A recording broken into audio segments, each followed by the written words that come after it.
মহিষাসুরের ঘরে রূপ পরিবর্তন করে নানান কৌশল বিস্তার করলেন।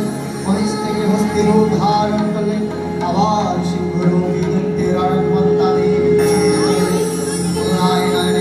পুরুষ বেশি আত্মপ্রকাশ করলে ওই ইন্দ্রজাল দেবীর রূঢ় প্রত্যাখ্যান পেয়ে আবার মনুষ্যমূর্তি গ্রহণ করলেন। রণবাদ্য দিকান্তে বিনানিত চতুরঙ্গনী অসুরেশ্বর দেবীকে পরাজিত করবার মানসে উদ্দেশিত দেবীর বাহন সিংহরাজ রাবণের মতো সমস্ত রণক্ষেত্রে শত্রু নিধনে দুর্নিবার হয়ে উঠল। নানান প্রহরণধারিণী দেবী দুর্গা মধুপান করতে করতে সদম্বে বললেন, গর্জ গর্জ শনমূলা মধুযাবৎ বিমম্যহম ময়া ত্বয়ি হতত্রৈব পর্যন্তেষু দেবতা।